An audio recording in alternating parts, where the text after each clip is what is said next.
The Wanderer. When Professor Albert finally woke up, it was 4 o'clock in the morning. Gwendolyn was waving her antenna like an inspired conductor.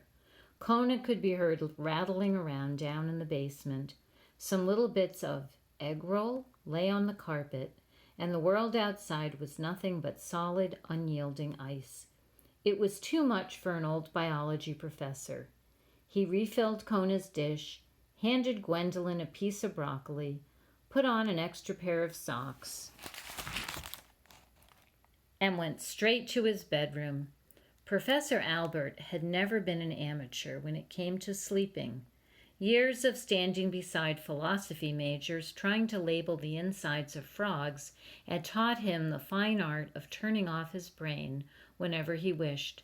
So he turned it off and went back to sleep.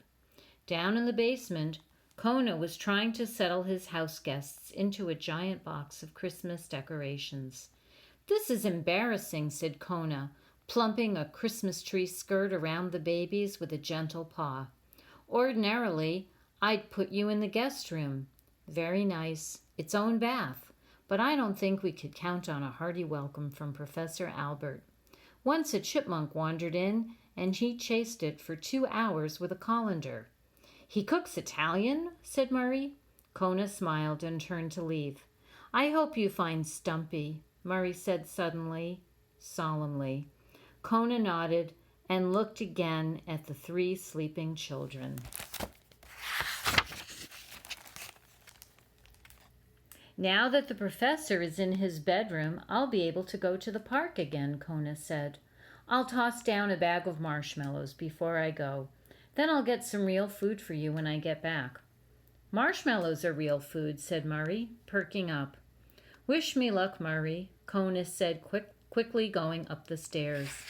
It was a painful run back to the park. Kona's cut stung badly in the cold.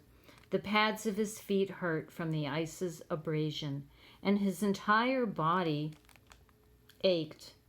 But the dog made it back to the park, and this time more quickly. He was afraid Stumpy might be injured and hurting somewhere. There was no time to waste thinking of his own bumps and bruises. A few of the animals in Gooseberry Park had begun to emerge from the wreckage. They wandered slowly in the moonlight. A large black crow flew low overhead, surveying the sight.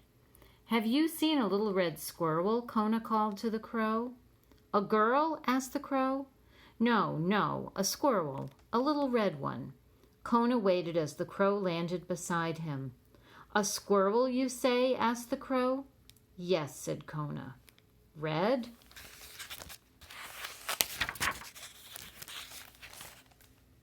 "Yes." "About this big?" asked the crow, opening his wings. Yes, Kona cried excitedly. "No," the crow said. "No?" repeated Kona. The crow spread his enormous wings and left. "Gwendolyn was right," Kona muttered to himself as the bird disappeared. "Crows really are smart, Alex." Kona sniffed all around the fallen pin oak. It was difficult to catch a good scent, with the ground so frozen and so much of Stumpy's home scattered. A possum limped past. Her ear was bleeding. "I've lost my boy," she said to Kona. "Have you seen my boy?" "No, I'm sorry," Kona replied with concern. "Mama!" a voice cried out from a nearby spruce. The possum gasped. "He's there! I'm coming, dear, I'm coming." Kona smiled and watched as the mother possum made her way across the ice to her son. A small gray shape slipped down the trunk of the spruce and leaped onto her back. Watching them leave, Kona felt a heavy sadness. Turning, he called, "Stumpy! Stumpy! Whoo!" a voice asked from the branches of a fallen walnut tree. "Whoo!" it asked again. Kona saw 2 large yellow eyes peering at him through the branches. "Stumpy, the little red squirrel," Kona answered. "Do you know her?" The owl lifted himself up and flew nearer to Kona. "I certainly do," said the owl.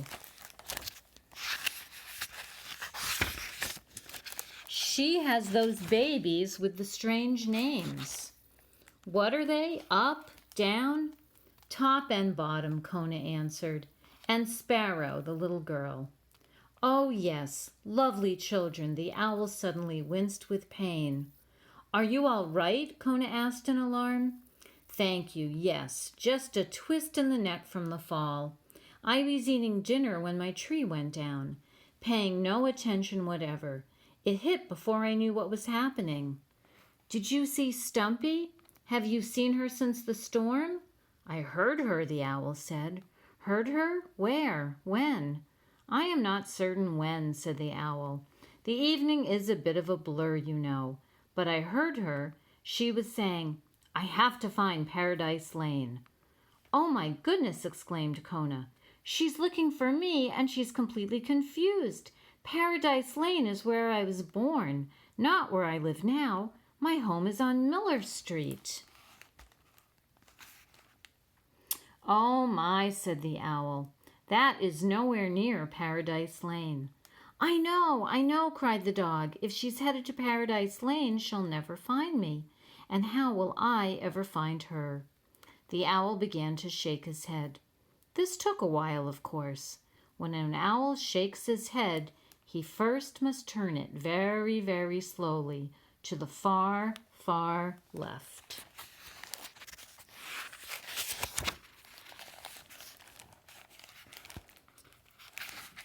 He must then turn it very, very slowly to the far, far right. Kona was amazed as he watched. The owl winced again. Your neck, said Kona. Yes, said the owl. But why did you shake your head? Asked Kona. Because you will not be able to find her, said the owl. But I have to. She is wandering, my boy, and no one can find a wanderer. The wanderer must first find you. Kona sighed with frustration. Stumpy isn't very smart. She doesn't even know what a television is. A what? Asked the owl. Never mind, Kona said glumly. My feet are frozen, and there are 3 babies and a bat in the Christmas ornaments, and then Professor Albert's marshmallows. Snap out of it, son, the owl grumbled. Go on home now, you're babbling. Kona turned to go back home. And where are all of her yogurt cups, he said, and the rubber bands? Did Mari say he's Italian? The owl sat and stared at the large, weary Labrador mumbled and slipped his way across the ice, heading back to his home on Miller Street, wishing it were paradise.